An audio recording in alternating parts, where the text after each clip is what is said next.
स्वागत सारे प्यार भरी सत श्री अकाल। ਤੁਹਾਡਾ ਆਪਣਾ ਗੁਰਪ੍ਰੀਤ ਸਿੰਘ ਸੰਧੂ ਹਾਜ਼ਰਾਂ ਲੈ ਕੇ ਅੱਜ ਦਾ ਮੁੱਦਾ ਲਾਈਵ ਮੇਰੇ ਨਾਲ ਜੁੜ ਚੁੱਕੇ ਨੇ ਪੱਤਰਕਾਰ ਰਜਿੰਦਰ ਮਿੰਦਰੂ ਜੀ। ਮਿੰਦਰੂ ਜੀ ਤੁਹਾਡਾ ਹਾਰदिक ਸਵਾਗਤ ਜੀ। ਸਤਿ ਸ਼੍ਰੀ ਅਕਾਲ ਸਰ, ਤੁਹਾਨੂੰ ਵੀ ਔਰ ਸਾਰੇ ਸੁਣਨ ਵਾਲਿਆਂ ਤੇ ਦੇਖਣ ਵਾਲਿਆਂ ਨੂੰ ਵੀ ਜੀ। ਮਿੰਦਰੂ ਜੀ ਬੇਭਰੋਸਗੀ ਮਤਾ ਲੈ ਕੇ ਆਈ ਸੀ ਵਿਰੋਧੀ ਧਿਰ ਕਾਂਗਰਸ ਪਾਰਟੀ ਦੀ ਅਗਵਾਈ ਹੇਠ। ਉਹਦਾ ਕੀ ਮਕਸਦ ਸੀ ਕਿ ਮੋਦੀ ਜੀ ਨੂੰ ਮਣੀਪੁਰ ਦੇ ਮਾਮਲੇ ਉੱਤੇ ਜਵਾਬਦੇਹੀ तय की जा सके, उन्होंने बोलने लिए मजबूर किया जा सके। कामयाब तो हो ही लगती है इस गल विरोधी धिर, पर किस भाव पैगी जिस भाव उन्होंने पै गई है ये जिम्मेवारी नाल जी चीज उन्होंने कोशिश की मोदी जी को संबोधन कराने की, ये किस भाव पई है तो हुण विरोधी धिर ही जानती है। कल जिहड़ा बेविश्वासी मता पास किया पाया इन्होंने तो डिग गया कल, लेकिन 2 घंटे 12 मिनट का लंबा समा प्रधानमंत्री नरेंद्र मोदी जी ने ਵੱਖ-ਵੱਖ विषयों पर बोलिया। उन्होंने एक टिप्पणी है, वो कहते जी फील्डिंग है ना विरोधी धिर ने लाई सी, खेड की भाषा च गल करते हैं, कहते फील्डिंग इन्होंने लाई सी ते चौके छिक्के जिहड़े आ वो सत्ता धिर वाले पासे लग गए। फिर अगे कहते हैं कि जिहड़ी विरोधी धिर की गल की है, कहते इन्हां दे तां सुपनियां विच भी मोदी आउंदा आ, जे कहते मोदी किते पानी पी लवे ना फिर कहते मोदी को पानी पिला दिया, फिर असीं मोदी नूं पानी पिलाता। तो फिर शेयर निवेशकों के बारे भी मोदी जी ने बड़ी भावपूर्ण टिप्पणी की है। वो कहते जिहड़े सरकारी कंपनी नूं ना विरोधी धिर गालां दिंदी होवे, जिहड़ी भी सरकारी कंपनी नूं विरोधी धिर गालां कढदी होवे ना, कहते उहदे उत्ते दा खेड जाओ, वो च निवेश कर दो, सब कुछ कहते अच्छा ही होएगा। किवें देखते हो बेभरोसगी दे डिगे मते नूं और किन्नी काम नजर आ रही है, कामयाबी मिली है मणिपुर के मामले में? देखो संधू साहब, गल ये है कि जिस दिन इस अविश्वास प्रस्ताव का जिहड़ा नोटिस दिता गया सीगा, उसी दिन अपनी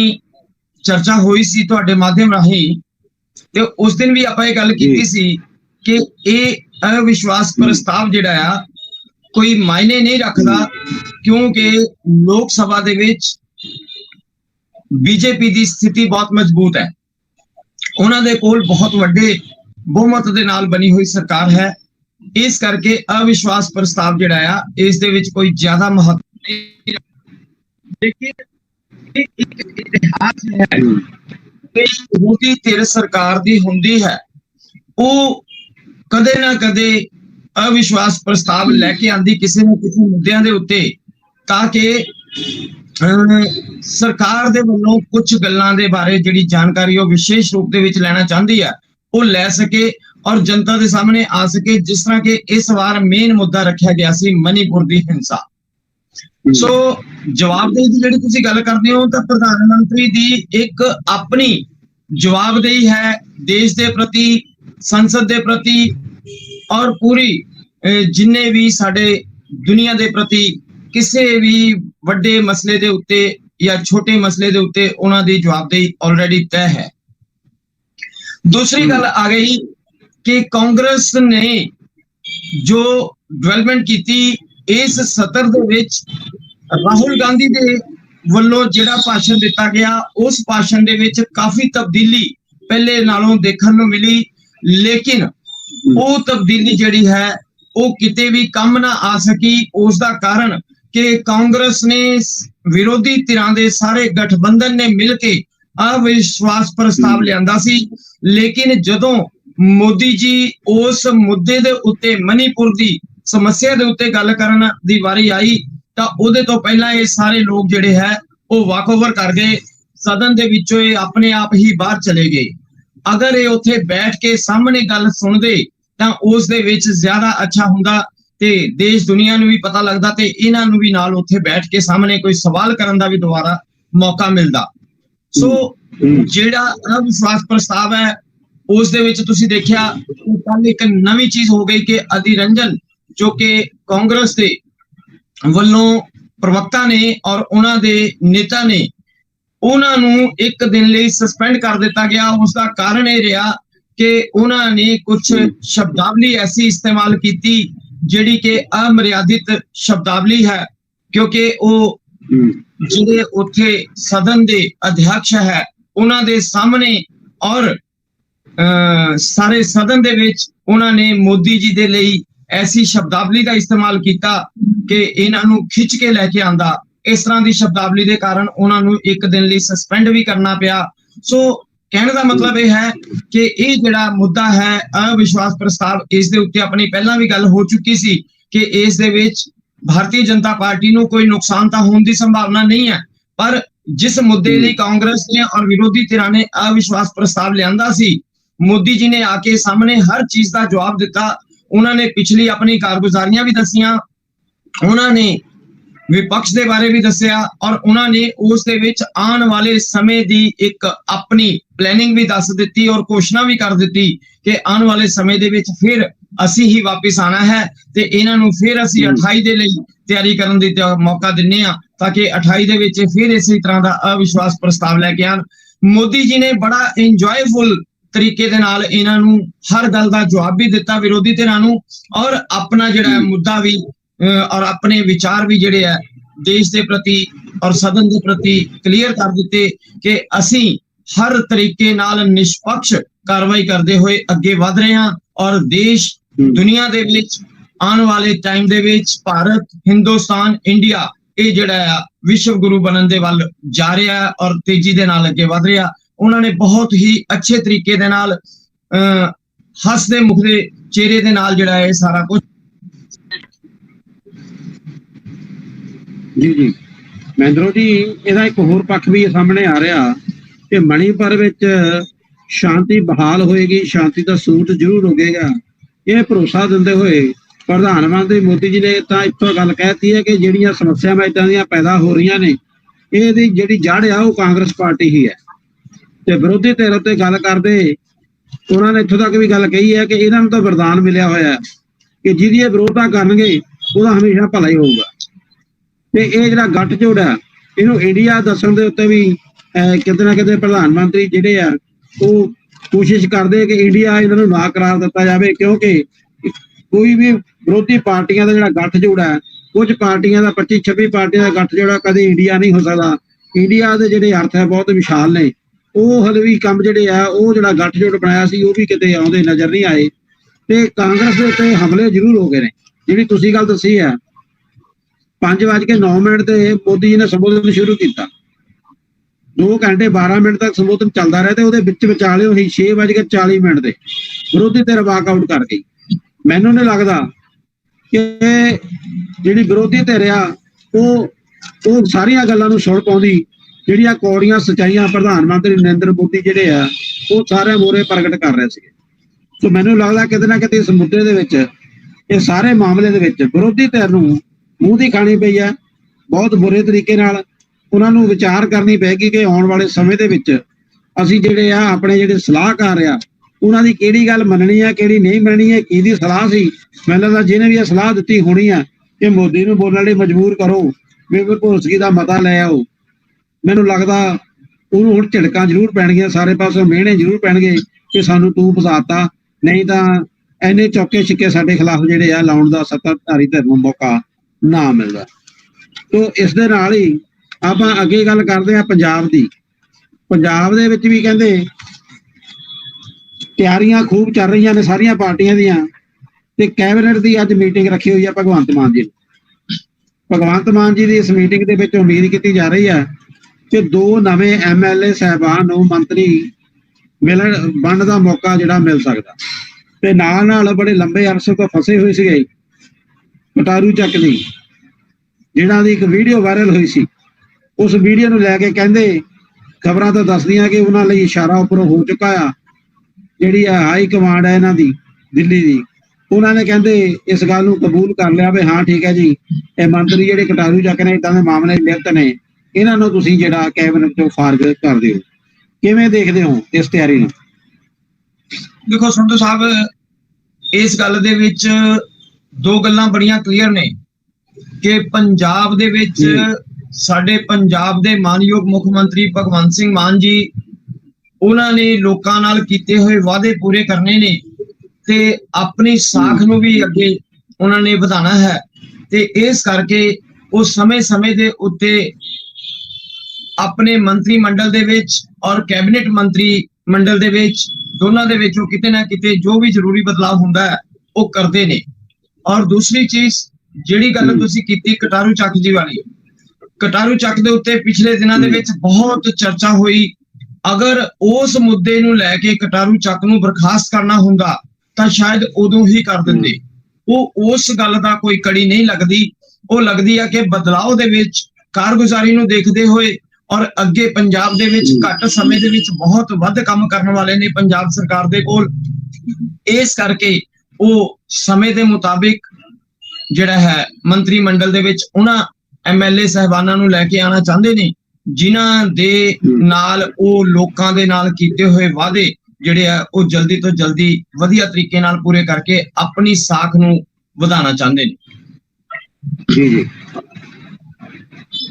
ਆਪਾਂ ਮਹਿੰਦਰੂ ਜੀ ਅਗਲੀ ਗੱਲ ਕਰਦੇ ਹਾਂ। ਹੁਣੇ ਆਪਾਂ ਗੱਲ ਕਰ ਰਹੇ ਸੀ ਮੋਦੀ ਸਰਕਾਰ ਦੀ। ਕਈ ਇਦਾਂ ਦੇ ਫੈਸਲੇ ਨੇ ਮੋਦੀ ਸਰਕਾਰ ਦੇ ਜਿਹੜੇ ਵਿਰੋਧੀ ਧਿਰ ਨੂੰ ਬਾਰ-ਬਾਰ ਲੱਗਦਾ ਕਿ ਹੁਣ ਸਾਡੇ ਹੱਥ ਜਿਹੜੀ ਗੇਮ ਜ਼ਰੂਰ ਆ ਗਈ, ਹੁਣ ਅਸੀਂ ਕੁਝ ਨਾ ਕੁਝ ਜਿਹੜਾ ਇਹਨੂੰ ਬਦਨਾਮ ਕਰਨ ਵਾਸਤੇ ਕੰਮ ਜ਼ਰੂਰ ਕਰ ਸਕਦੇ। ਕਹਿੰਦੇ ਸੁਪਰੀਮ ਕੋਰਟ ਦਾ ਇੱਕ ਸੁਪਰੀਮ ਫੈਸਲਾ ਆਇਆ 5 ਮਹੀਨੇ ਦੀ, ਉਸ ਤੋਂ ਬਾਅਦ ਪੈਨਲ ਵਿੱਚੋਂ CGI ਦਾ ਨਾਮ ਹਟਾਉਣ ਦੀ ਜਿਹੜੀ ਹੈ ਦੂਜੇ ਪਾਸੇ ਉਹਦੀ ਸਰਕਾਰ ਨੇ ਤਿਆਰੀ ਕਰ ਲਈ। CGI ਜਿਹੜਾ ਅੱਗੇ ਚੋਣ ਕਮਿਸ਼ਨ ਹੁੰਦਾ ਸੀ ਤੇ ਹੋਰ ਜਿਹੜੇ ਮੁੱਖ ਚੋਣ ਕਮਿਸ਼ਨਰ ਇਹਨਾਂ ਦੀ ਜਿਹੜੀ ਨਿਯੁਕਤੀ ਆ ਉਹਦੇ ਵਿੱਚ ਚੀਫ ਜਸਟਿਸ ਆਫ ਇੰਡੀਆ ਸ਼ਾਮਲ ਹੁੰਦੇ ਸੀ। ਪਰ ਹੁਣ ਕਹਿੰਦੇ ਇੱਕ ਨਵਾਂ ਬਿੱਲ ਜਿਹੜਾ ਰਾਜ ਸਭਾ 'ਚ ਪੇਸ਼ ਕਰਤਾ ਗਿਆ ਸਰਕਾਰ ਵੱਲੋਂ, ਕੁਝ ਫਾਰਮੂਲਾ ਇਹ ਅਡਾਪਟ ਕੀਤਾ ਗਿਆ। ਪਹਿਲਾਂ ਹੁੰਦੇ ਸੀ ਪ੍ਰਧਾਨ ਮੰਤਰੀ, ਇੱਕ ਵਿਰੋਧੀ ਧਿਰ ਦੇ ਲੀਡਰ ਤੇ ਨਾਲ ਹੁੰਦੇ ਸੀਗੇ ਚੀਫ ਜੁਡੀਸ਼ੀਅਲ CGI ਸਾਹਿਬ। ਲੇਕਿਨ ਹੁਣ ਕਹਿੰਦੇ ਇੱਕ ਨਵੀਂ ਤਬਦੀਲੀ ਜਿਹੜੀ ਕਰਨ ਜਾ ਰਹੀ ਆ ਸਰਕਾਰ, ਹੁਣ ਕਹਿੰਦੇ ਚੀਫ ਜਸਟਿਸ ਉਹਨਾਂ ਨੂੰ ਬਾਹਰ ਕਰਕੇ ਮੁੱਦਾ ਇੱਥੇ ਲਿਆਂਦਾ ਗਿਆ ਕਿ ਇੱਕ ਕੈਬਨਿਟ ਰੈਂਕ ਦਾ ਜਿਹੜਾ ਮੰਤਰੀ ਆ ਉਹਨੂੰ ਉਸ ਕਮੇਟੀ ਸ਼ਾਮਲ ਕਰ ਲਿਆ ਜਾਵੇ ਜਿਹੜੀ ਦਾ ਫੈਸਲਾ ਕਰੇਗੀ। ਇਹਦੇ ਹਿਸਾਬ ਨਾਲ ਹੁਣ ਤਾਂ ਗੱਲ ਇਹ ਹੋ ਜੂ ਕਿ ਸਰਕਾਰ ਜਿਹੜਾ ਫੈਸਲਾ ਕਰਨਾ ਚਾਹੂ ਉਹ ਆਰਾਮ ਨਾਲ ਕਰ ਸਕੂਗੀ, ਕਿਉਂਕਿ ਇੱਕ ਵਿਰੋਧੀ ਧਿਰ ਦਾ ਲੀਡਰ ਆ, 2 ਇਹਨਾਂ ਦੇ ਆਪਣੇ ਹੋਣਗੇ, ਇੱਕ ਪ੍ਰਧਾਨ ਮੰਤਰੀ ਤੇ ਇੱਕ ਆਪਣਾ ਮੰਤਰੀ ਹੋਏਗਾ ਤੇ 2 ਇੱਕ ਦੇ ਨਾਲ ਜਿਹੜਾ ਫੈਸਲਾ ਉਹ ਹੋ ਜਾਏਗਾ। ਸਰਕਾਰ ਜਿਹੜੀ ਹੈ ਇਸ ਪਾਸੇ ਇਹ ਕਦਮ ਜਿਹੜਾ ਚੁੱਕਣ ਜਾ ਰਹੀ ਇਹਨੂੰ ਕਿਵੇਂ ਦੇਖਦੇ ਹੋ? ਸੰਧੂ ਸਾਹਿਬ, ਇਸ ਦੇ ਵਿੱਚ ਇਹ ਹੈ ਕਿ ਪਿਛਲੇ ਕੁਝ ਸਮੇਂ ਤੋਂ ਇਸ ਦੇ ਵਿੱਚ ਜਿਹੜਾ ਹੈ ਚੀਫ ਜਸਟਿਸ ਆਫ ਇੰਡੀਆ ਇਸ ਲਈ ਇਨਵੋਲਵ ਹੋ ਗਏ ਸੀ ਕਿਉਂਕਿ ਇਸ ਦੇ ਉੱਤੇ ਕੋਈ ਵੀ ਇਸ ਤਰ੍ਹਾਂ ਦਾ ਕਾਨੂੰਨ ਜਿਹੜਾ ਆ ਨਹੀਂ ਸੀ। ਤਾਂ 2012 ਦੇ ਵਿੱਚ ਲਾਲ ਕ੍ਰਿਸ਼ਨ ਅਡਵਾਨੀ ਜਦੋਂ ਸੰਸਦੀय ਬੋਰਡ ਦੇ ਚੇਅਰਮੈਨ ਸੀ ਤਾਂ ਉਦੋਂ ਉਹਨਾਂ ਨੇ ਇਹ ਪ੍ਰਸਤਾਵ ਦਿੱਤਾ ਸੀ ਕਿ ਪ੍ਰਧਾਨ ਮੰਤਰੀ ਦੇ ਨਾਲ ਕੈਬਨਿਟ ਮੰਤਰੀ ਤੇ ਨਾਲ ਜਿਹੜਾ ਵਿਰੋਧੀ ਧਿਰ ਦਾ ਨੇਤਾ ਉਹ ਤੇ ਨਾਲ ਚੀਫ ਜਸਟਿਸ ਆਫ ਇੰਡੀਆ ਇਹਨਾਂ ਦਾ ਜਿਹੜਾ ਇਹ ਪੈਨਲ ਬਣੇ ਤੇ ਇਸ ਦੇ ਨਾਲ ਜਿਹੜਾ ਹੈ ਇਲੈਕਸ਼ਨ ਕਮਿਸ਼ਨ ਦੀ ਚੋਣ ਕੀਤੀ ਜਾਵੇ, ਨਿਯੁਕਤੀ ਕੀਤੀ ਜਾਵੇ। ਲੇਕਿਨ ਚੀਫ ਜਸਟਿਸ ਆਫ ਇੰਡੀਆ ਔਰ ਉਹਨਾਂ ਦੇ ਸੁਪਰੀਮ ਕੋਰਟ ਦੇ ਜਿਹੜੇ ਜੱਜਸ ਦੇ ਬੈਂਚ ਨੇ ਮਾਨਯੋਗ ਸੁਪਰੀਮ ਕੋਰਟ ਦੇ ਵੱਲੋਂ ਉਹਨਾਂ ਨੇ ਸਰਕਾਰ ਨੂੰ ਇਹ ਹਦਾਇਤ ਦਿੱਤੀ ਸੀ ਕਿ ਇਹ ਪ੍ਰਣਾਲੀ ਉਨੀ ਦੇਰ ਹੀ ਕੰਮ ਕਰੇਗੀ ਜਦੋਂ ਤੱਕ ਸਰਕਾਰ ਕੋਈ ਇਸ ਦੇ ਉੱਤੇ ਕਾਨੂੰਨ ਨਹੀਂ ਬਣਾ ਲੈਂਦੀ। ਸੋ ਕਨਸਟੀਟਿਊਸ਼ਨ ਦੇ ਮੁਤਾਬਿਕ ਹੀ ਇਹ ਕਾਨੂੰਨ ਜਿਹੜਾ ਹੈ ਉਹ ਆਇਆ ਹੈ। ਲੇਕਿਨ ਇਹ ਗੱਲ ਤੁਹਾਡੀ ਬਿਲਕੁਲ ਦਰੁਸਤ ਹੈ ਕਿ ਜਿਹੜਾ ਇਹ ਨਿਯੁਕਤੀ ਕਰਨ ਦੀ ਕਮੇਟੀ ਬਣਾਈ ਜਾ ਰਹੀ ਹੈ ਉਸ ਦੇ ਵਿੱਚ ਇੱਕ ਵਿਰੋਧੀ ਧਿਰ ਦੇ ਨੇਤਾ ਔਰ ਇੱਕ ਕੇਂਦਰ ਸਰਕਾਰ ਦੇ ਕੈਬਨਿਟ ਮੰਤਰੀ ਔਰ ਇੱਕ ਪ੍ਰਧਾਨ ਮੰਤਰੀ ਹੋਣਗੇ। ਹੁਣ ਜਦੋਂ ਦੋਨੋਂ ਦੇ ਵਿੱਚੋਂ ਕੋਈ ਵੀ ਨਿਯੁਕਤੀ ਕਰਨੀ ਹੈ ਤਾਂ ਵਿਰੋਧੀ ਧਿਰ ਉਸ ਦੇ ਵਿੱਚ ਮੈਜੋਰਟੀ ਦੇ ਮੁਤਾਬਿਕ ਘੱਟ ਪੈ ਜਾਣਗੇ ਤੇ ਪ੍ਰਧਾਨ ਮੰਤਰੀ ਔਰ ਕੈਬਨਿਟ ਮੰਤਰੀ ਦੀ ਜਿਹੜੀ ਹੈ ਮੈਜੋਰਟੀ ਡਿਸੀਜਨ ਦੇ ਮੁਤਾਬਿਕ ਕੁੱਲ ਮਿਲਾ ਕੇ ਇਹ ਕਿਹਾ ਜਾਵੇ ਕਿ ਉਹ ਨਿਯੁਕਤੀ ਕੇਂਦਰ ਸਰਕਾਰ ਦੀ ਮਰਜ਼ੀ ਦੇ ਮੁਤਾਬਿਕ ਹੀ ਹੋਣ ਦਾ ਪ੍ਰਾਵਧਾਨ ਜਿਹੜਾ ਹੈ ਇਹ ਪਾਸ ਹੋਇਆ ਹੈ। ਸੋ ਇਸ ਤਰ੍ਹਾਂ ਹੀ ਹੋਏਗਾ ਜਿਸ ਤਰ੍ਹਾਂ ਤੁਸੀਂ ਕਹਿ ਰਹੇ ਹੋ ਤੇ ਆਉਣ ਵਾਲੇ ਸਮੇਂ 'ਚ ਕਿਤੇ ਵੀ ਇਲੈਕਸ਼ਨ ਕਮਿਸ਼ਨ ਲਗਾਉਣ ਦੇ ਲਈ ਜਾਂ ਚੀਫ ਇਲੈਕਸ਼ਨ ਕਮਿਸ਼ਨ ਲਗਾਉਣ ਦੇ ਲਈ ਕੋਈ ਵੀ ਕਿਸੇ ਤਰ੍ਹਾਂ ਦੀ ਰੁਕਾਵਟ ਨਜ਼ਰ ਨਹੀਂ ਆਏਗੀ ਕੇਂਦਰ ਸਰਕਾਰ ਦੇ ਰਸਤੇ ਦੇ ਵਿੱਚ। ਜੀ ਵੈਸੇ ਵੀ ਮਹਿੰਦਰੋ ਜੀ ਅਗਰ ਇਸ ਮਾਮਲੇ ਦੇਖੀਏ 5 ਸਾਲ ਪਹਿਲਾਂ ਇੱਕ ਅਦਾਲਤ ਦਾ ਫੈਸਲਾ ਆਇਆ ਸੀ। ਉਹ ਕਹਿੰਦੇ ਸੀ ਜਿਹੜਾ ਚੀਫ ਇਲੈਕਸ਼ਨ ਕਮਿਸ਼ਨਰ ਹੈ ਔਰ ਦੂਜੇ ਇਲੈਕਸ਼ਨ ਕਮਿਸ਼ਨਰ ਹੈ ਕਹਿੰਦੇ ਉਹਨਾਂ ਦੀ ਜਿਹੜੀ ਨਿਯੁਕਤੀ ਆ ਉਹਦਾ ਵੀ ਉਹੀ ਤਰੀਕਾ ਹੋਣਾ ਚਾਹੀਦਾ ਜੋ CBI ਨੂੰ ਮੁਖੀ ਲਾਉਣ ਦਾ ਤਰੀਕਾ ਆ। ਦੂਜਾ ਕਹਿੰਦੇ ਚੁਣਾਵ ਕਮਿਸ਼ਨ ਦੀ ਜਿਹੜੀ ਹੈ ਉਹ ਕਾਰਜਪਾਲਿਕਾ ਦੀ ਜਿਹੜੀ ਹੈ ਅਧੀਨਤਾ ਉਹ ਨਹੀਂ ਹੋਣੀ ਚਾਹੀਦੀ, ਉਸ ਤੋਂ ਵੱਖਰਾ ਕਰਨਾ ਪਊਗਾ। ਲੋਕਤੰਤਰ ਨੂੰ ਕਾਇਮ ਰੱਖਣ ਵਾਸਤੇ ਚੋਣ ਪ੍ਰਕਿਰਿਆ ਜਿਹੜੀ ਹੈ ਉਹ ਨਿਰਪੱਖ ਢੰਗ ਨਾਲ ਹੋਵੇ, ਇਹਦੇ ਵਾਸਤੇ ਜ਼ਰੂਰੀ ਹੈ ਕਿ ਜ਼ਰੂਰੀ ਨਹੀਂ ਹੈ ਕਿ ਇਹਨੂੰ ਨਿਆਂਪਾਲਿਕਾ ਦੇ ਅਧੀਨ ਜਿਹੜਾ ਲੈ ਕੇ ਆਂਦਾ ਜਾਵੇ ਉਹ ਤੇ ਡਿਪੈਂਡ ਹੋ ਜਾਵੇ ਨਿਆਂਪਾਲਿਕਾ ਨੂੰ ਚਾਹੇਗੀ ਹੋਏਗਾ, ਨਹੀਂ ਤਾਂ ਨਹੀਂ ਹੋਏਗਾ। ਵੋਟਾਂ ਦੀ ਕਿਉਂਕਿ ਤਾਕਤ ਜਿਹੜੀ ਉਹ ਸੁਪਰੀਮ ਮੰਨੀ ਗਈ ਹੈ ਸਭ ਤੋਂ ਉੱਪਰ, ਤੇ ਇਹਨੂੰ ਮਜ਼ਬੂਤ ਕਰਨਾ ਜਿਹੜੀਆਂ ਦੂਜੀਆਂ ਜਿਹੜੀਆਂ ਪਾਰਟੀਆਂ ਜਿਹੜੀਆਂ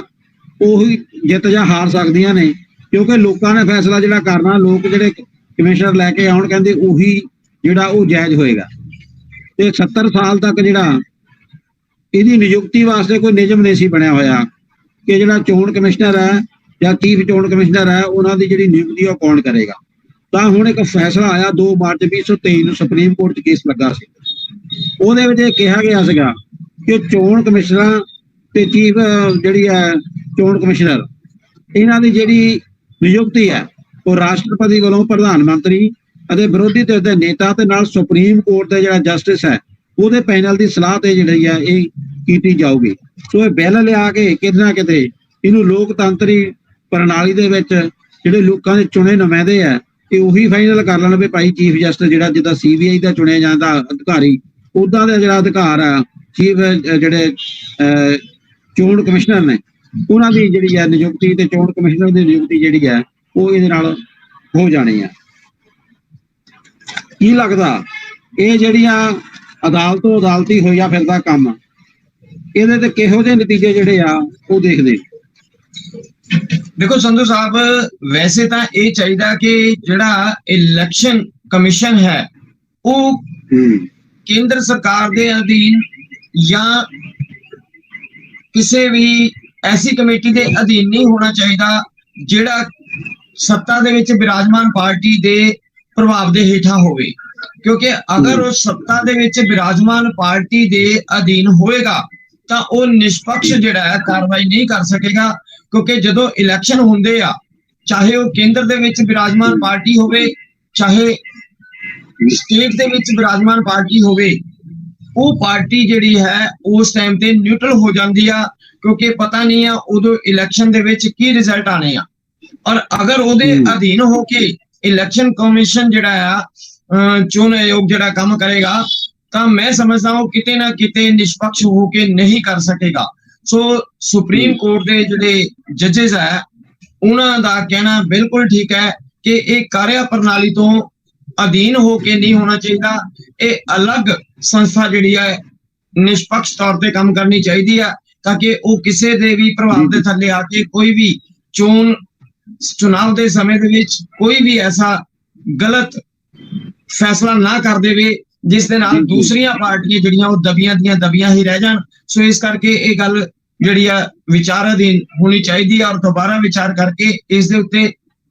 ਕੋਈ ਨਾ ਕੋਈ ਉਹ ਚੀਜ਼ ਲਾਗੂ ਕਰਨੀ ਚਾਹੀਦੀ ਆ ਕਿ ਚੁਣਾਵ ਆਯੋਗ ਜਿਹੜਾ ਬਣੇ ਉਹ ਬਣੇ ਵੀ ਮਜ਼ਬੂਤ, ਲੇਕਿਨ ਕਿਸੇ ਵੀ ਰਾਜਨੀਤਿਕ ਪਾਰਟੀ ਦੇ ਅਧੀਨ ਨਾ ਹੋਵੇ ਤਾਂ ਕਿ ਉਸ ਦੇ ਪ੍ਰਭਾਵ ਦਾ ਜਿਹੜਾ ਹੈ ਉਹ ਪਾਰਟੀ ਜ਼ਿਆਦਾ ਫਾਇਦਾ ਲੈ ਸਕੇ। ਜੀ ਮਿੱਤਰੋ ਜੀ, ਪੰਜਾਬ ਦੇ ਵਿੱਚ ਇੱਕ ਖਬਰ ਬੜੀ ਮੰਦਭਾਗੀ ਆ, ਬੜੀ ਚਰਚਾ ਵਿੱਚ ਚੱਲ ਰਹੀ ਆ ਖਬਰ ਕਿ ਇੱਕ ਨਿਹੰਗ ਸਿੰਘ ਦੇ ਬਾਣੇ ਵਿੱਚ ਇੱਕ ਪਿਓ ਆ, ਕਹਿੰਦੇ ਆਪਣੀ ਧੀ ਨੂੰ ਮੋਟਰਸਾਈਕਲ ਦੇ ਪਿੱਛੇ ਉਹਦੀ ਲਾਸ਼ ਨੂੰ ਜਿਹੜਾ ਉਹ ਕਾਫੀ ਦੂਰ ਤੱਕ ਖਿੱਚਦਾ ਲੈ ਕੇ ਗਿਆ। ਮਾਮਲਾ ਦੱਸਿਆ ਜਾ ਰਿਹਾ ਅੰਮ੍ਰਿਤਸਰ ਦਾ, ਥਾਣਾ ਤਰਸਿੱਕਾ ਦਾ ਪਿੰਡ ਪੈਂਦਾ ਮੁੱਛੜ। ਉਸ ਖੇਤਰ ਦੇ ਵਿੱਚ ਕਹਿੰਦੇ ਕਿ ਨਿਹੰਗ ਸਿੰਘ ਸੀ, ਉਹਦੀ ਜਿਹੜੀ ਬੇਟੀ ਆ ਉਹ ਘਰੋਂ ਕਿਤੇ ਚਲੇ ਗਈ ਬਿਨਾਂ ਦੱਸੇ ਥੋੜੀ ਦੇਰ ਲਈ। ਜਦੋਂ ਵਾਪਸ ਪਰਤੀ ਤਾਂ ਉਸ ਵਿਅਕਤੀ ਨੂੰ ਸ਼ੱਕ ਸੀਗਾ ਕਿ ਇਹ ਜਿਹੜੀ ਆ ਕਿਸੇ ਨੂੰ ਹੋਰ ਨੂੰ ਮਿਲ ਕੇ ਆਈ ਹੈ ਜਿਹਨੂੰ ਨਹੀਂ ਸੀ ਚਾਹੁੰਦੇ ਕਿ ਮਿਲੇ। ਤਾਂ ਇਹਨੇ ਆਨਰ ਕਿਲਿੰਗ ਦਾ ਮਾਮਲਾ ਦੱਸਿਆ ਜਾ ਰਿਹਾ ਤੇ ਕਹਿੰਦੇ ਉਸ ਕਿਰਪਾਨ ਦੇ ਨਾਲ ਜਿਹੜੀ ਆ ਉਸ ਆਪਣੀ ਧੀ ਦੀ ਹੱਤਿਆ ਕਰ ਦਿੱਤੀ ਉਹਨੇ, ਤੇ ਹੱਤਿਆ ਕਰਨ ਤੋਂ ਬਾਅਦ ਉਹਦਾ ਗੁੱਸਾ ਇਹਨਾਂ 7ਵੇਂ ਅਸਮਾਨ ਤੇ ਜਾ ਚੜਿਆ ਕਿ ਉਹਦੀ ਲਾਸ਼ ਨੂੰ ਹੀ ਉਹ ਉਹਦੀ ਚੁੰਨੀ ਦੇ ਨਾਲ ਹੀ ਉਹਦੇ ਪੈਰਾਂ ਨੂੰ ਬੰਨ ਲਈ ਤੇ ਮੋਟਰਸਾਈਕਲ ਨੂੰ ਬੰਨ ਕੇ ਉਹ ਦੂਰ ਤੱਕ ਘੜੀਸਦਾ ਲੈ ਕੇ ਜਿਹੜਾ ਉਹ ਗਿਆ। ਕੀ ਇਸ ਇਹਦੇ ਪਿੱਛੇ ਕੀ ਮਾਨਸਿਕਤਾ ਨਜ਼ਰ ਆ ਰਹੀ ਹੈ, ਕੀ ਦਿਖਾਉਣਾ ਚਾਹੁੰਦਾ? ਇਹ ਜਿਹੜਾ ਸਲਮਾਨ ਆ, ਸਲਮਾਨ ਦੇ ਨਾਂ ਦੇ ਤੇ ਜਿਹੜੀ ਹੱਤਿਆ ਇਹਨੂੰ ਕਿਵੇਂ ਦੇਖਦੇ? संधू साहब, बहुत ही दुख वाली ये खबर है कि एक पिता अपनी ही धी नूं, अगर उसने कोई गलती की है तो उसनूं बैठ के समझा के गल करके उसके बहुत सारे हल कढ़े जा सकते सी, लेकिन एक पिता जिसने के किसी भी गल नूं लैके उस धी दी बेदर्दी दे नाल हत्या कर दित्ती और उस तो बाद उसनूं मोटरसाइकिल दे नाल बन के घड़ीस के जिहड़ा है लगभग 350-400 मीटर दूर रेलवे ट्रैक दे उत्ते उस लाश नूं सुੱਟ के ਉਹ फरार हो गया। हुण ਇੱਥੇ ਗੱਲ ਆਂਦੀ है संधू साहब देखण वाली कि अगर मणिपुर दे विच हिंसा होई उस दे लई अविश्वास प्रस्ताव तक बुलाया गया, भारत बंद तक दी कॉल दित्ती गई और होर भी बहुत सारे प्रदर्शन जिहड़े कीते गए। ਇਹ ਵੀ ਤਾਂ ਇੱਕ ਉਹ ਨਿਮਾਣੀ ਧੀ ਹੈ ਜਿਸ ਦੇ ਲਈ ਇੱਕ ਉਸ ਦੀ ਜ਼ਿੰਦਗੀ ਉਸ ਦੇ ਕੋਲੋਂ ਖੋਲੇ ਗਈ ਔਰ ਉਸ ਦੀ ਬਰਬਤਾ ਕੀਤੀ ਗਈ ਉਸ ਦੇ ਸਰੀਰ ਦੇ ਨਾਲ। ਕਿ ਅੱਜ ਪੂਰਾ ਵਿਰੋਧੀ ਪਕਸ਼ ਜਾਂ ਕੋਈ ਵੀ ਧਿਰ ਅੱਜ ਬੋਲੇਗੀ? ਕਿਉਂਕਿ ਅੱਜ ਉਹਨਾਂ ਦੇ ਹੀ ਸਹਿਯੋਗੀ ਦਲ ਦੀ ਸਰਕਾਰ ਹੈ ਪੰਜਾਬ ਦੇ ਵਿੱਚ ਕਿ ਇਹ ਇੱਕ ਜਿਹੜੀ ਆਨਰ ਕਿਲਿੰਗ ਦੇ ਨਾਮ ਦੇ ਉੱਤੇ ਬਰਬਰਤਾ ਹੋ ਰਹੀ ਹੈ ਕਿ ਇਸ ਦੇ ਖਿਲਾਫ ਬੋਲਣ ਨੂੰ ਕੋਈ ਨਹੀਂ ਹੈ। ਸੋ ਇਸ ਕਰਕੇ ਜਾਂ ਤਾਂ ਕਾਨੂੰਨ ਸਾਰਿਆਂ ਦੇ ਲਈ ਇੱਕ ਹੋਵੇ ਤੇ ਜਾਂ ਫਿਰ ਚੁੱਪਚਾਪ ਸਾਰੇ ਜਾਣੇ ਦੇਖਦੇ ਰਹਿਣ। ਐਸਾ ਨਹੀਂ ਹੋਣਾ ਚਾਹੀਦਾ ਕਿ ਅਗਰ ਇੱਕ ਨਿਮਾਣੀ ਧੀ ਦਾ ਹੱਤਿਆ ਕਰ ਦਿੱਤੀ ਜਾਂਦੀ ਹੈ ਤੇ ਉਸ ਤੇ ਬੋਲਣ ਵਾਲਾ ਕੋਈ ਨਹੀਂ, ਔਰ ਅਗਰ ਇੱਕ ਪਾਸੇ ਹੁੰਦੀ ਹੈ ਤਾਂ ਉਸ ਤੇ ਪੂਰੀ ਜਿਹੜੇ ਸਾਰੀ ਵਿਰੋਧੀ ਧਿਰ ਇਕੱਠੀ ਹੋ ਜਾਵੇ। ਇਹਨਾਂ ਗੱਲਾਂ ਨੂੰ ਦੇਖ ਕੇ ਮਨ ਬਹੁਤ ਦੁਖੀ ਹੁੰਦਾ ਸੰਧੂ ਸਾਹਿਬ, ਤੇ ਇਸ ਕਰਕੇ ਅਸੀਂ ਉਸ ਸਮੁਦਾਇ ਨੂੰ ਵੀ ਇਹ ਬੇਨਤੀ ਕਰਨਾ ਚਾਹਾਂਗੇ ਕਿ ਜਿਹੜੇ ਇਹ ਸ਼ਸਤਰ ਤੁਹਾਨੂੰ ਸਰਕਾਰ ਦੇ ਵੱਲੋਂ ਵੀ ਔਰ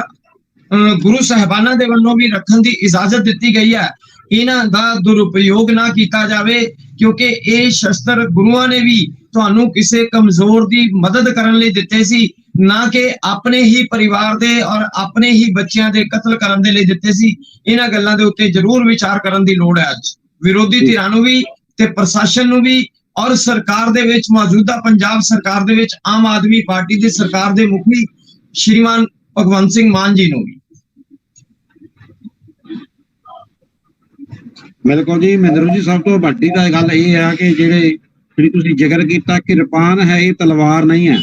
ਇਹ ਕਿਸੇ ਹਮਲਾ ਕਰਨ ਲਈ ਨਹੀਂ ਹੈ, ਇਹ ਪੀੜਤ ਲਈ ਔਰ ਕਿਸੇ ਮਾਸੂਮ ਦੀ ਰੱਖਿਆ ਕਰਨ ਵਾਸਤੇ ਆ। ਕਿਸੇ ਮਾਸੂਮ ਲਈ, ਕਿਸੇ ਧੀ ਲਈ, ਕਿਸੇ ਗਰੀਬਾਂ ਲਈ, ਉਹਦੇ ਵਾਸਤੇ ਇਹ ਜਿਹੜਾ ਇਸ ਤਰ੍ਹਾਂ ਦਾ ਹਥਿਆਰ, ਮਾਰੂ ਹਥਿਆਰ ਵਜੋਂ ਇਹਨੂੰ ਵਰਤਣਾ ਜਿਹੜਾ ਉਹ ਕਿਤੇ ਨਾ ਕਿਤੇ ਜਿਹੜੀਆਂ ਸਿੱਖੀ ਦੀਆਂ ਮਹਾਨ ਪਰੰਪਰਾਵਾਂ ਨੇ ਉਹਨਾਂ ਦੇ ਵੀ ਖਿਲਾਫ ਇਹ ਜ਼ਰੂਰ ਜਾਂਦਾ ਆ। ਸੋ ਇਸ ਕਰਕੇ ਉਮੀਦ ਕਰਦੇ ਆ ਕਿ ਪੰਜਾਬ ਦੇ ਵਿੱਚ ਸਿੱਖ ਪੰਥ ਦੇ ਵਿੱਚ ਇਹਨਾਂ ਸ਼ਸਤਰਾਂ ਦੀ ਮਰਿਆਦਾ ਉੱਤੇ ਜਿਹੜਾ ਸਿੱਖਿਅਤ ਕਰਨ ਦੀ ਕੋਈ ਲਹਿਰ ਚਲਾਉਣ ਦਾ ਜਿਹੜਾ ਉਪਰਾਲਾ ਉਹ ਵੀ ਕੋਈ ਨਾ ਕੋਈ ਜ਼ਰੂਰ ਕਰੇਗਾ। ਕਿਉਂਕਿ ਇਸ ਤਰ੍ਹਾਂ ਦੀਆਂ ਜਦੋਂ ਘਟਨਾਵਾਂ ਹੁੰਦੀਆਂ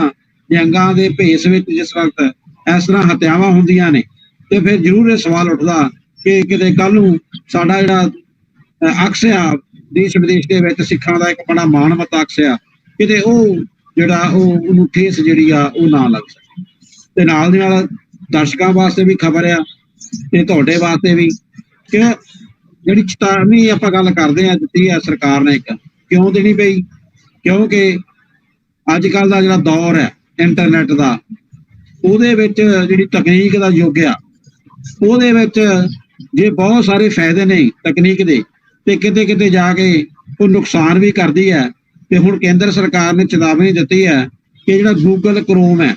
ਉਹਦਾ ਬਰਾਊਜ਼ਰ ਜਿਹੜਾ ਕੰਪਿਊਟਰਾਂ 'ਚ ਆਮ ਤੌਰ ਤੇ ਚੱਲਦਾ, ਸਾਡੇ ਮੋਬਾਈਲਾਂ 'ਚ ਵੀ ਚੱਲਦਾ, ਕਹਿੰਦੇ ਉਹਨੂੰ ਤੁਰੰਤ ਪ੍ਰਭਾਵ ਨਾਲ ਅਪਡੇਟ ਕਰ ਲਓ ਕਿਉਂਕਿ ਤੁਹਾਡੇ ਜਿਹੜੇ ਪਾਸਵਰਡ ਨੇ, ਤੁਹਾਡੀ ਹੋਰ ਜਿਹੜੀ ਡਿਟੇਲ ਆ ਉਹ ਲੀਕ ਹੋਣ ਦਾ ਖਤਰਾ ਜਿਹੜਾ ਉਹ ਪੈਦਾ ਹੋ ਗਿਆ। ਭਾਰਤ ਸਰਕਾਰ ਨੇ ਇੱਕ ਆਪਣਾ ਫਰਜ਼ ਜ਼ਰੂਰ ਪਛਾਣਿਆ ਹੈ। ਖਬਰ ਜਿਹੜੀ ਹੈ ਉਹ ਆਈ ਹੈ, ਅਖਬਾਰਾਂ ਨੇ ਵੀ ਪ੍ਰਮੁਖਤਾ ਨਾਲ ਆਪਣੇ ਫਰੰਟ ਪੇਜ ਤੇ ਇਹਨੂੰ ਜਗ੍ਹਾ ਦਿੱਤੀ ਹੈ। ਕਿਵੇਂ ਦੇਖਦੇ ਇਸ ਖਬਰ ਨੂੰ? ਸੰਧੂ ਸਾਹਿਬ ਦੇਖੋ, ਪਿੱਛੇ ਜੇ ਵੀ ਇੱਕ ਦਿਨ ਆਪਣੀ ਗੱਲ ਹੋ ਰਹੀ ਸੀਗੀ ਜਦੋਂ ਇੱਕ ਛੋਟੇ ਜਿਹੇ ਦੇਸ਼ ਨੇ ਉੱਥੇ ਇੱਕ ਸੋਸ਼ਲ ਮੀਡੀਆ ਪਲੇਟਫਾਰਮ ਦੇ ਉੱਤੇ ਬੜਾ ਵੱਡਾ ਜੁਰਮਾਨਾ ਲਗਾਇਆ ਔਰ ਕਈ ਦਿਨ ਲਈ ਜਦੋਂ ਤੱਕ ਉਹਨਾਂ ਨੇ ਕਿਹਾ ਕਿ ਜਦੋਂ ਤੱਕ ਤੁਸੀਂ ਲੋਕਾਂ ਦੇ ਡਾਟੇ ਦੀ ਸੁਰੱਖਿਆ ਦੀ ਸਾਨੂੰ ਗਾਰੰਟੀ ਨਹੀਂ ਦਿੰਦੇ ਔਰ ਉਸ ਦੇ ਉੱਤੇ ਤੁਸੀਂ ਜੋ ਵੀ ਕਾਨੂੰਨ ਬਣਾ ਰਹੇ ਹੋ, ਪਾਲਿਸੀ ਬਣਾ ਰਹੇ ਹੋ, ਜਦੋਂ ਤੱਕ ਸਾਨੂੰ ਜਾਂ ਸਾਡੀ ਬਣਾਈ ਹੋਈ ਕਮੇਟੀ ਨੂੰ ਸੰਤੁਸ਼ਟ ਨਹੀਂ ਕਰਦੇ ਤਾਂ ਤੁਹਾਨੂੰ ਇੰਨਾ ਜੁਰਮਾਨਾ ਰੋਜ਼ ਦੇ ਹਿਸਾਬ ਨਾਲ ਦੇਣਾ ਪਵੇਗਾ। ਉਹ ਸਰਕਾਰਾਂ ਅਵੇਅਰ ਨੇ ਲੋਕਾਂ ਦੇ ਡਾਟੇ ਦੀ ਸੁਰੱਖਿਆ ਦੇ ਪ੍ਰਤੀ। ਤਾਂ ਬਹੁਤ ਖੁਸ਼ੀ ਦੀ ਗੱਲ ਹੈ ਕਿ ਭਾਰਤ ਸਰਕਾਰ ਨੇ ਵੀ ਲੋਕਾਂ ਦੇ ਡਾਟੇ ਦੇ ਪ੍ਰਤੀ ਪਹਿਲਾਂ ਜਿਸ ਤਰ੍ਹਾਂ ਵਾਅਦੇ ਕੀਤੇ ਨੇ, ਦਾਅਵੇ ਕੀਤੇ ਨੇ, ਉਸੇ ਤਰੀਕੇ ਅੱਜ ਫਿਰ ਲੋਕਾਂ ਨੂੰ ਵੀ ਆਗਾਹ ਕਰ ਰਹੇ ਨੇ ਤੇ ਕੰਪਨੀਆਂ ਦੇ ਨਾਲ ਵੀ ਇਹਨਾਂ ਚੀਜ਼ਾਂ ਦੇ ਬਾਰੇ ਗੱਲਬਾਤ ਕਰਕੇ ਲੋਕਾਂ ਦੇ ਡਾਟੇ ਨੂੰ, ਲੋਕਾਂ ਦੀ ਪ੍ਰਾਈਵੇਸੀ ਨੂੰ ਸੁਰੱਖਿਅਤ ਰੱਖਣ ਦੇ ਲਈ ਅਗਰ ਕੋਈ ਇਸ ਤਰ੍ਹਾਂ ਦੀ ਐਡਵਾਈਜ਼ਰੀ ਜਾਰੀ ਕੀਤੀ ਜਾ ਰਹੀ ਹੈ ਤੇ ਲੋਕਾਂ ਨੂੰ ਵੀ ਚਾਹੀਦਾ ਕਿ ਉਸ ਐਡਵਾਈਜ਼ਰੀ ਨੂੰ ਸਮਝ ਕੇ, ਉਸ ਸਲਾਹ ਨੂੰ ਸਮਝ ਕੇ ਜੋ ਵੀ ਜ਼ਰੂਰੀ ਆਪਣੇ ਡਿਵਾਈਸਿਸ, ਕਿਉਂਕਿ ਇਹ ਸਾਰੇ ਚੱਲਦੇ ਫਿਰਦੇ ਕੰਪਿਊਟਰ ਨੇ ਅੱਜ ਲੋਕਾਂ ਦੇ ਹੱਥਾਂ ਦੇ ਵਿੱਚ, ਤੇ ਆਫਿਸ ਦੇ ਵਿੱਚ, ਘਰਾਂ ਦੇ ਵਿੱਚ ਜਿੱਥੇ ਵੀ ਕੰਪਿਊਟਰ ਡਾਟਾ ਪਿਆ ਹੈ, ਇਹ ਇੱਕ ਬਹੁਤ ਹੀ ਕੀਮਤੀ ਚੀਜ਼ਾਂ ਨੇ ਆਪਣੇ ਲਈ। ਤੁਹਾਡਾ ਡਾਟਾ ਤੁਹਾਡੇ ਲਈ ਕੀਮਤੀ ਹੈ, ਮੇਰਾ ਡਾਟਾ ਮੇਰੇ ਲਈ ਕੀਮਤੀ ਹੈ, ਸਰਕਾਰ ਦਾ ਡਾਟਾ ਸਰਕਾਰ ਲਈ ਕੀਮਤੀ ਹੈ। ਸੋ ਇਹਨਾਂ ਸਾਰਿਆਂ ਦੀ ਸੁਰੱਖਿਆ ਦਾ, ਇਹਨਾਂ ਨੂੰ ਪ੍ਰਭਾਵੀ ਰੂਪ ਦੇ ਨਾਲ ਕੰਮ ਕਰਨਾ ਔਰ ਇਹਨਾਂ ਦੀ ਸੁਰੱਖਿਆ ਕਰਨਾ ਇਹ ਸਰਕਾਰਾਂ ਦਾ ਫਰਜ਼ ਹੈ ਤੇ ਲੋਕਾਂ ਦਾ ਵੀ ਫਰਜ਼ ਹੈ ਕਿ ਉਹ ਜਾਗਰੂਕ ਨਾਗਰਿਕ ਬਣ ਕੇ ਆਪਣੇ ਡਾਟੇ ਨੂੰ ਵੱਧ ਤੋਂ ਵੱਧ ਸੁਰੱਖਿਅਤ ਢੰਗ ਨਾਲ ਸੰਭਾਲਣ ਔਰ ਕਿਸੇ ਵੀ ਅਨਨੋਨ ਲਿੰਕ ਨੂੰ ਕਦੇ ਵੀ ਕਲਿੱਕ ਨਾ ਕਰਨ ਜਿਸ ਦੇ ਬਾਰੇ ਪਤਾ ਨਹੀਂ ਹੈ ਕਿ ਲਿੰਕ ਕਿੱਥੋਂ ਆਇਆ, ਕਿਉਂ ਆਇਆ, ਤਾਂ ਕਿ ਤੁਹਾਡੀ ਡਿਵਾਈਸ ਕਦੇ ਵੀ ਹੈਕ ਕਰਕੇ ਤੁਹਾਡਾ ਡਾਟਾ ਜਿਹੜਾ ਆ ਉਹ ਕਿਤੇ ਚੋਰੀ ਨਾ ਹੋ ਜਾਵੇ। ਜਿਸ ਤਰ੍ਹਾਂ ਆਪਾਂ ਬਾਕੀ ਆਪਣੀਆਂ ਚੀਜ਼ਾਂ ਨੂੰ ਸੰਭਾਲਦੇ ਹਾਂ, ਡਾਟਾ ਵੀ ਅੱਜ ਦੀ ਡੇਟ 'ਚ ਸੰਭਾਲਣ ਵਾਲੀ ਚੀਜ਼ ਹੈ। ਸੋ ਇਸ ਕਰਕੇ ਕੇਂਦਰ ਸਰਕਾਰ ਦੀ ਇਸ ਪਹਿਲ ਨੂੰ ਲੋਕਾਂ ਨੂੰ ਵੀ ਧਿਆਨ ਨਾਲ ਸਮਝਣਾ ਚਾਹੀਦਾ ਹੈ ਤੇ ਇਸ ਦੇ ਉੱਤੇ ਕੰਮ ਕਰਨਾ ਚਾਹੀਦਾ ਹੈ। ਬਿਲਕੁਲ ਜੀ, ਬਿਲਕੁਲ। ਲਗਾਤਾਰ ਨਜ਼ਰ ਬਣਾ ਕੇ ਰੱਖਣੀ ਪਊਗੀ ਕਿ ਸਾਡਾ ਪਾਸਵਰਡ ਵਗੈਰਾ ਲਗਾਤਾਰ ਜਿਹੜੇ ਸਾਡੇ ਸੌਫਟਵੇਅਰ ਨੇ ਉਹ ਅਪਡੇਟ ਹੁੰਦੇ ਰਹਿਣ, ਤਾਂ ਕਿ ਸਾਡਾ ਜਿਹੜਾ ਕੋਈ ਵੀ ਡਾਟਾ ਉਹ ਚੋਰੀ ਨਾ ਹੋ ਜਾਏ ਤੇ ਬਾਅਦ ਵਿੱਚ ਜਿਹੜੇ ਲੱਖਾਂ ਰੁਪਏ, ਕਰੋੜਾਂ ਰੁਪਏ ਲੋਕਾਂ ਦੇ ਖਾਤਿਆਂ 'ਚੋਂ ਨਿਕਲ ਜਾਂਦੇ ਨੇ ਤੇ ਉਹਦੀਆਂ ਸ਼ਿਕਾਇਤਾਂ ਕਰਕੇ ਵੀ ਕਈ ਵਾਰ ਕੁਝ ਨਹੀਂ ਮਿਲਦਾ। ਚੰਗਾ ਇਹ ਹੈ ਵੀ ਜਦੋਂ ਸਰਕਾਰ ਨੇ ਚੇਤਾਵਨੀ ਦਿੱਤੀ ਸਮੇਂ ਸਿਰ ਉੱਤੇ ਕਾਰਵਾਈ ਹੋਵੇ। ਪਰ ਮਹਿੰਦਰੂ ਜੀ, ਇੱਕ ਚੀਜ਼ ਜਿਹੜੀ ਹੈ ਬੜੀ ਹੈਰਾਨੀ ਵਾਲੀ ਹੈ ਔਰ ਪਰੇਸ਼ਾਨ ਕਰਨ ਵਾਲੀ ਹੈ। ਜਿਵੇਂ ਸਾਨੂੰ ਪਤਾ ਮਣੀਪੁਰ ਦਾ ਮਾਮਲਾ ਸਾਡੇ ਸਾਹਮਣੇ ਹੈ, ਉੱਥੇ ਵੀ ਜਿਹੜਾ ਆਧਾਰ ਬਣਿਆ ਸੀ ਉਹ SP ਜਾਂ SC ਦਰਜੇ ਕਿਸੇ ਇੱਕ ਖਾਸ ਭਾਈਚਾਰੇ ਨੂੰ ਦੇਣ ਦਾ ਵਿਰੋਧ ਜਿਹੜਾ ਉਹ ਕੀਤਾ ਜਾ ਰਿਹਾ ਸੀ। ਹੁਣ ਫਿਰ ਇਹ ਜਿਹੜਾ ਮਾਮਲਾ ਜੰਮੂ ਕਸ਼ਮੀਰ ਤੋਂ ਫਿਰ ਸ਼ੁਰੂ ਹੁੰਦਾ ਲੱਗਦਾ, ਇਹ UP ਤੱਕ ਫੈਲਦਾ ਨਜ਼ਰ ਆ ਰਿਹਾ। ਜੰਮੂ ਕਸ਼ਮੀਰ ਦੇ ਵਿੱਚ ਜਿਹੜੇ ਪਹਾੜੀ ਬੋਲੀਆਂ ਬੋਲਣ ਵਾਲੇ ਲੋਕ ਨੇ, 4 ਭਾਈਚਾਰੇ ਨੇ, ਉਹਨਾਂ ਨੂੰ ST ਦਾ ਵਿੱਚ ਲਿਆਉਣ ਦਾ ਜਿਹੜਾ ਉਹ ਫਾਰਮੂਲਾ ਤਿਆਰ ਕੀਤਾ ਗਿਆ ਤੇ ਉਹਦੇ ਖਿਲਾਫ ਜਿਹੜੇ ਆ ਪ੍ਰਦਰਸ਼ਨ ਸ਼ੁਰੂ ਹੋ ਗਏ ਕਿ ਭਾਈ ਤੁਸੀਂ ਤਾਂ ਜਿਹੜੇ SC ਜਾਂ ST ਦੇ ਵਿੱਚ ਜਿਹੜੇ ਪਹਿਲਾਂ ਲੋਕ ਨੇ, ਤੁਸੀਂ ਉਹਨਾਂ ਦੀ ਜਿਹੜੀ ਅਹਿਮੀਅਤ ਹੈ ਉਹ ਖਤਮ ਕਰ ਰਹੇ ਹੋ ਤੇ ਸਮਾਜ ਨੂੰ ਤੁਸੀਂ ਵੰਡਣ ਦੀ ਕੋਸ਼ਿਸ਼ ਕਰ ਰਹੇ ਹੋ। ਗੱਲ ਕਰੀਏ ਜੰਮੂ ਕਸ਼ਮੀਰ ਦੇ ਵਿੱਚ ਪਹਾੜੀ ਜਿਹੜੇ ਆ ਗੜਾ ਬਾਹਮਣ ਨੇ, ਪਦਾਰੀ ਜਨਜਾਤੀ ਹੈ ਤੇ ਕੋਲੀ ਜਿਹੜੇ ਆ ਭਾਈਚਾਰੇ ਆ, ਉਹਨਾਂ ਨੂੰ ST ਵਿੱਚ ਸ਼ਾਮਲ ਕਰਨ ਦੀ ਜਿਹੜੀ ਆ ਉਹ ਸਰਕਾਰ ਨੇ ਮਾਨਤਾ ਲੈ ਕੇ ਆਂਦੀ ਸੀਗੀ ਤੇ ਕਹਿੰਦੇ ਉਹਦਾ ਵਿਰੋਧ ਜਿਹੜਾ UP ਤੱਕ ਵੀ ਹੋਣਾ ਸ਼ੁਰੂ ਹੋ ਗਿਆ। ਇਹ ਕਿੱਧਰ ਨੂੰ ਜਾਂਦੀ ਗੱਲ? ਇਹ ਜਿਹੜਾ ਰਿਜ਼ਰਵੇਸ਼ਨ ਆ ਇਹ ਤਾਂ ਕਿਤੇ ਨਾ ਕਿਤੇ ਸਾਡੇ ਜਿਹੜੇ ਕਾਨੂੰਨ ਕਾਲੇ ਸੀ ਉਹਨਾਂ ਨੇ ਸਮਾਜ ਨੂੰ ਜਿਹੜਾ ਇਨਬੈਲੈਂਸ ਸੀਗਾ, ਜਿੱਥੇ ਕਿ ਕਮਜ਼ੋਰ ਸੀ ਕੋਈ ਸਮਾਜ ਦਾ ਵਰਗ, ਉਹਨੂੰ ਉੱਪਰ ਚੁੱਕਣ ਵਾਸਤੇ ਲਿਆਂਦਾ ਸੀ। ਤੇ ਅੱਜ ਇਹ ਕਿੱਥੇ ਤੱਕ ਹਾਲਾਤ ਪਹੁੰਚ ਗਏ ਨੇ ਕਿ ਕੀ ਹੋਰ ਜਿਹੜੇ ਭਾਈਚਾਰੇ ਨੇ, ਜਿਹੜੇ ਸਮਾਜ ਦੇ ਪਛੜੇ ਵਰਗ ਨੇ, ਕਿ ਉਹਨਾਂ ਨੂੰ SC ਜਾਂ ST ਵਿੱਚ ਲਿਆਉਣਾ ਕਿਸੇ ਤਰੀਕੇ ਨਾਲ ਗੁਨਾਹ ਆ ਜਾਂ ਕਿਵੇਂ ਦੇਖਦੇ ਹੋ? ਕੀ ਮਾਮਲਾ ਕਿੱਥੇ ਪੇਚ ਫਸਦਾ? ਇਹਦਾ ਕੋਈ ਹੱਲ ਨਜ਼ਰ ਆ ਰਿਹਾ ਕੋਈ ਨੇੜੇ ਤੇੜੇ? ਸੰਧੂ ਸਾਹਿਬ, ਜਿਹੜਾ ਸਾਡਾ ਸੰਵਿਧਾਨ ਹੈ, ਸੰਵਿਧਾਨ ਦੇ ਵਿੱਚ ਉਸ ਸਮੇਂ ਤੇ ਜਦੋਂ ਇਹ ਸਾਡਾ ਦੇਸ਼ ਆਜ਼ਾਦ ਹੋਇਆ ਔਰ ਸਾਡਾ ਸੰਵਿਧਾਨ ਬਣਾਇਆ ਗਿਆ ਤਾਂ ਸਾਡੇ ਸੰਵਿਧਾਨ ਦੇ ਨਿਰਮਾਤਾ ਡਾਕਟਰ BR ਅੰਬੇਦਕਰ ਜੀ ਔਰ ਉਹਨਾਂ ਦੀ ਸਮੁੱਚੀ ਟੀਮ ਨੇ ਉਦੋਂ ਇਹ ਦੇਖਿਆ ਸੀ ਕਿ ਕਈ ਜਨਜਾਤੀਆਂ ਜਾਂ ਕਈ ਜਾਤੀਆਂ ਐਸੀਆਂ ਪਛੜੀਆਂ ਹੋਈਆਂ ਸੀ ਕਿ ਜਿਨ੍ਹਾਂ ਦੇ ਨਾਲ ਉਸ ਪੁਰਾਣੇ ਸਮੇਂ ਦੇ ਵਿੱਚ ਪਹਿਲਾਂ ਮੁਗਲਾਂ ਵਰਗਿਆਂ ਨੇ, ਫਿਰ ਅੰਗਰੇਜ਼ਾਂ ਵਰਗਿਆਂ ਨੇ ਬਹੁਤ ਜ਼ਿਆਦਤੀਆਂ ਕੀਤੀਆਂ ਹੋਈਆਂ ਸੀ ਤੇ ਕਿਸੇ ਕਾਰਨਾਂ ਕਰਕੇ ਉਹ ਬਹੁਤ ਪਛੜ ਗਏ ਸੀ। ਸੋ ਉਸ ਟਾਈਮ ਤੇ ਉਹਨਾਂ ਨੇ ਉਦੋਂ ਇਹ ਰਿਜ਼ਰਵੇਸ਼ਨ ਦਾ ਜਿਹੜਾ ਹੈ ਪ੍ਰਾਵਧਾਨ ਰੱਖਿਆ ਸੀ ਕੁਝ ਸਾਲਾਂ ਦੇ ਲਈ ਕਿ ਇਹ ਜਦੋਂ ਡਿਵੈਲਪ ਹੋ ਜਾਣਗੇ ਤਾਂ ਉਦੋਂ ਇਸ ਨੂੰ ਖਤਮ ਕਰ ਦੇਵਾਂਗੇ। ਲੇਕਿਨ ਸੱਤਾ ਦੇ ਵਿੱਚ ਬਿਰਾਜਮਾਨ ਪਾਰਟੀਆਂ ਨੇ ਕੀ ਕੀਤਾ ਕਿ ਉਸ ਨੂੰ ਖਤਮ ਕਰਨ ਦੇ ਵੱਲ ਨਹੀਂ ਗਏ, ਬਲਕਿ ਲੋਕਾਂ ਨੂੰ ਆਪਣੇ ਨਾਲ ਜੋੜੇ ਰੱਖਣ ਦੇ ਲਈ ਉਸ ਨੂੰ ਅੱਗੇ ਦੀ ਅੱਗੇ ਵਧਾਉਂਦੇ ਗਏ। ਉਹਦੇ ਨਾਲ ਕੀ ਹੋਇਆ ਕਿ ਉਹ ਜਨਜਾਤੀਆਂ ਔਰ ਉਹ ਸ਼੍ਰੇਣੀਆਂ ਉਹ ਆਪਣੇ ਹੱਕ ਸਮਝਣ ਲੱਗੇ ਉਸ ਰਿਜ਼ਰਵੇਸ਼ਨ ਨੂੰ। ਉਹ ਜਿਹੜੀ ਆਰਕਸ਼ਣ ਸੀਗਾ ਉਹ ਉਹਨਾਂ ਨੂੰ ਆਪਣਾ ਹੱਕ ਲੱਗਣ ਲੱਗ ਗਿਆ। ਤੇ ਅੱਜ ਜਿਹੜੇ ਦੂਸਰੀਆਂ ਜਿਹੜੀਆਂ ਕੋਈ ਬਿਰਾਦਰੀਆਂ ਨੇ ਜਾਂ ਕਮਿਊਨਿਟੀਆਂ ਨੇ, ਉਹਨਾਂ ਦੇ ਵਿੱਚ ਜਿਹੜੇ ਲੋਕ ਆਰਥਿਕ ਤੌਰ ਦੇ ਉੱਤੇ ਪਛੜੇ ਹੋਏ ਨੇ ਜਾਂ ਜਿਨ੍ਹਾਂ ਨੂੰ ਉਭਰਨ ਦੇ ਲਈ ਜ਼ਰੂਰਤ ਹੈ, ਅਗਰ ਸਰਕਾਰਾਂ ਉਹਨਾਂ ਨੂੰ ਕੁਝ ਦਿੰਦੀਆਂ ਨੇ ਤਾਂ ਉਹਨਾਂ ਲੋਕਾਂ ਨੂੰ ਇਹ ਲੱਗਦਾ ਹੈ ਕਿ ਇਹ ਸਾਡਾ ਹੱਕ ਜਿਹੜਾ ਹੈ ਖੋ ਕੇ ਉਹਨਾਂ ਨੂੰ ਦਿੱਤਾ ਜਾ ਰਿਹਾ ਹੈ। ਜਦ ਕਿ ਉਹਨਾਂ ਲੋਕਾਂ ਨੂੰ ਵੀ ਇਹ ਗੱਲ ਨੂੰ ਸਮਝਣਾ ਚਾਹੀਦਾ ਹੈ ਔਰ ਸਰਕਾਰਾਂ ਨੂੰ ਵੀ ਇਹ ਗੱਲ ਸਮਝਣਾ ਚਾਹੀਦੀ ਹੈ ਕਿ ਇਹ ਉਹਨਾਂ ਲੋਕਾਂ ਲਈ ਜਿਹੜਾ ਹੈ ਰਿਜ਼ਰਵੇਸ਼ਨ ਰੱਖਣ ਜਿਨ੍ਹਾਂ ਨੂੰ ਜ਼ਰੂਰਤ ਹੈ। ਜਿਹੜੇ ਲੋਕ ਉਸ ਜ਼ਰੂਰਤ ਤੋਂ ਬਾਅਦ, ਉਸ ਲਾਭ ਲੈਣ ਤੋਂ ਬਾਅਦ ਉਭਰ ਜਾਂਦੇ ਨੇ ਉਸ ਗਰੀਬੀ ਰੇਖਾ ਤੋਂ, ਜਾਂ ਜਿਹੜੀਆਂ ਮਜਬੂਰੀਆਂ ਦੇ ਵਿੱਚ ਉਹਨਾਂ ਨੇ ਪਹਿਲਾਂ ਜੀਵਨ ਬਤੀਤ ਕੀਤਾ, ਤੇ ਉਹਨਾਂ ਨੂੰ ਚਾਹੀਦਾ ਹੈ ਕਿ ਉਹ ਆਪ ਵੀ ਇਸ ਆਰਕਸ਼ਣ ਨੂੰ ਛੱਡਣ ਲਈ ਅੱਗੇ ਆਣ ਤਾਂ ਕਿ ਦੂਸਰਿਆਂ ਨੂੰ ਕਿਸੇ ਨੂੰ ਹੱਕ ਮਿਲ ਸਕੇ ਜਿਹੜੇ ਜ਼ਰੂਰਤਮੰਦ ਨੇ। ਤੇ ਸਰਕਾਰਾਂ ਨੂੰ ਵੀ ਚਾਹੀਦਾ ਹੈ ਕਿ ਇਹਨਾਂ ਚੀਜ਼ਾਂ ਦੇ ਉੱਤੇ ਵਿਚਾਰ ਕਰਕੇ ਕਾਨੂੰਨ ਦੇ ਵਿੱਚ ਸੰਸ਼ੋਧਨ ਕਰਨ ਤਾਂ ਕਿ ਆਰਥਿਕ ਤੌਰ ਤੇ ਜਿਹੜਾ ਵੀ ਬੰਦਾ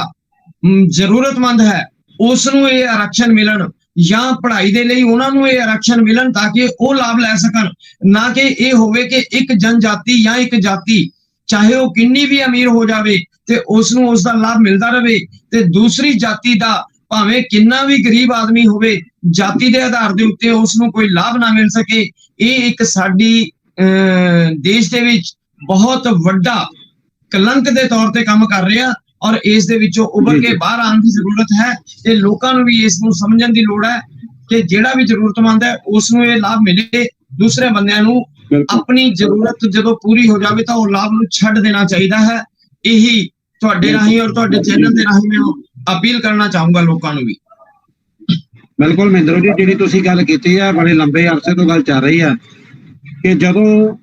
ਸਮਾਜ ਵਿੱਚ ਬਦਲਾਅ ਦੀ ਸ਼ੁਰੂਆਤ ਕੀਤੀ ਡਾਕਟਰ ਅੰਬੇਦਕਰ ਹੋਣੀ, ਉਹਨਾਂ ਦਾ ਕਹਿਣਾ ਸੀ 10 ਕੁ ਸਾਲਾਂ ਲਈ ਇਦਾਂ ਕਰ ਦਿਓ ਤੇ ਮੁੜ ਕੇ ਇਹਨਾਂ ਦਾ ਜਿਹੜਾ ਇਸ ਤਰ੍ਹਾਂ ਦਾ ਸਪੈਸ਼ਲ ਸਟੇਟਸ ਹੈ ਸਮਾਜ ਜਿਹੜਾ, ਉਹਦੇ ਕੁਝ ਲੋਕ ਜਿਹੜੇ ਅੱਗੇ ਵੱਧ ਜਾਣਗੇ, ਉਹ ਦੂਜਿਆਂ ਨੂੰ ਪੜ੍ਹਾ ਵੀ ਲੈਣਗੇ, ਅੱਗੇ ਵਧਾ ਵੀ ਲੈਣਗੇ। ਸਾਰਾ ਸਮਾਜ ਜਿਹੜਾ ਫਿਰ ਉਹ ਮੁਕਾਬਲੇ ਦੇ ਵਿੱਚ ਆਪਣੇ ਆਪ ਜਿਹੜਾ ਅੱਗੇ ਲੰਘ ਸਕਦਾ ਹੋਇਆ ਲੰਘੇਗਾ। ਥੋੜੀ ਦੇਰ ਲਈ ਸਪੋਰਟ ਦਿੱਤੀ ਗਈ ਸੀ, ਪਰ ਕਿਤੇ ਨਾ ਕਿਤੇ ਲੱਗਦਾ ਕਿ ਸਾਡੇ ਸਮਾਜ ਨੇ ਇਸ ਗੱਲ ਨੂੰ ਕਬੂਲ ਕਰ ਲਿਆ ਔਰ ਸਾਡੀਆਂ ਜਿਹੜੀਆਂ ਸਿਆਸੀ ਪਾਰਟੀਆਂ ਸੀ ਬੀਤੇ ਸਮੇਂ ਦੀਆਂ, ਉਹਨਾਂ ਨੇ ਇਸ ਗੱਲ ਨੂੰ ਆਪਣੇ ਹਿੱਤਾਂ ਲਈ, ਨਿੱਜੀ ਹਿੱਤਾਂ ਲਈ ਜਿਹੜਾ ਉਹ ਵਰਤਦੇ ਹੋਏ ਜਿਹੜਾ ਉਹ ਰਿਸਕ ਨਹੀਂ ਲਿਆ ਕਿ ਅਸੀਂ ਜਿਹੜੀ ਉਹ ਰਿਜ਼ਰਵੇਸ਼ਨ ਕੁਝ ਸਮੇਂ ਲਈ ਦਿੱਤੀ ਸੀ ਉਹਨੂੰ ਅਸੀਂ ਵਾਪਸ ਕਰ ਦਈਏ। ਪਰ ਕਿਤੇ ਨਾ ਕਿਤੇ ਜੋ ਮਾਹੌਲ ਅੱਜ ਰਿਜ਼ਰਵੇਸ਼ਨ ਦੇ ਨਾਂ ਤੇ ਤਿਆਰ ਕੀਤਾ ਜਾ ਰਿਹਾ, ਜੋ ਤਿਆਰ ਹੋ ਜਾਂਦਾ, ਉਹ ਕਿਤੇ ਨਾ ਕਿਤੇ ਜਿਹੜੀ ਏਦਾਂ ਦੀ ਇਹ ਸੰਵਿਧਾਨ ਦੇ ਵੀ ਮੈਨੂੰ ਲੱਗਦਾ ਕਿਤੇ ਨਾ ਕਿਤੇ ਜਿਹੜੀ ਮੂਲ ਭਾਵਨਾ ਸੰਵਿਧਾਨ ਦੀ ਸਾਰਿਆਂ ਨੂੰ ਬਰਾਬਰ ਰੱਖਣ ਦੀ, ਉਹਦੇ ਵੀ ਕਿਤੇ ਨਾ ਕਿਤੇ ਜਿਹੜੀ ਆ ਉਲਟ ਹੀ ਜਾ ਰਹੀ ਹੈ। ਸੋ ਮੈਨੂੰ ਲੱਗਦਾ ਕਿ ਹੁਣ ਆਉਣ ਵਾਲਾ ਸਮਾਂ ਜਿਹੜਾ ਉਹਦੇ ਵਿੱਚ ਜਿਹੜੇ ਜਾਗਰੂਕ ਲੋਕ ਨੇ ਇਹਨਾਂ ਭਾਈਚਾਰਿਆਂ ਦੇ, ਜਿਨ੍ਹਾਂ ਨੂੰ ਪਤਾ ਕਿ ਇਹਦੇ ਨਾਲ ਕਿੰਨਾ ਕੁ ਭਲਾ ਹੋ ਸਕਿਆ, ਕਿਉਂਕਿ ਵੱਡਾ ਸਵਾਲ ਇਹ ਹੈ ਜੇ ਆਜ਼ਾਦੀ ਦੇ 70 ਸਾਲਾਂ ਬਾਅਦ ਵੀ ਜਿਹੜੇ ਭਾਈਚਾਰੇ ਜਿਨ੍ਹਾਂ ਨੂੰ ਰਿਜ਼ਰਵੇਸ਼ਨ ਦੇ ਹੱਕ ਦਿੱਤੇ ਗਏ ਨੇ, ਜੇ ਉਹਨਾਂ ਦੇ ਹਾਲਾਤ ਵਿੱਚ ਸੁਧਾਰ ਨਹੀਂ ਹੋਇਆ ਤਾਂ ਕਿਤੇ ਨਾ ਕਿਤੇ ਇਹ ਜਿਹੜੀ ਰਿਜ਼ਰਵੇਸ਼ਨ ਇਹਦੇ ਉੱਤੇ ਮੁੜ ਵਿਚਾਰ ਕਰਨ ਦੀ ਜਿਹੜੀ ਗੱਲ ਆ ਉਹ ਲੱਗਦਾ ਕਿਤੇ ਨਾ ਕਿਤੇ ਸਾਡੇ ਸਮਾਜ ਵਿੱਚ ਜ਼ਰੂਰ ਚੱਲੇਗੀ। ਸੋ ਅੱਜ ਦੀ ਗੱਲਬਾਤ ਆਪਾਂ ਇੱਥੇ ਖਤਮ ਕਰਦੇ ਹਾਂ। ਬਹੁਤ ਬਹੁਤ ਧੰਨਵਾਦ। ਸਤਿ ਸ਼੍ਰੀ ਅਕਾਲ ਸਾਰਿਆਂ ਦਾ ਧੰਨਵਾਦ।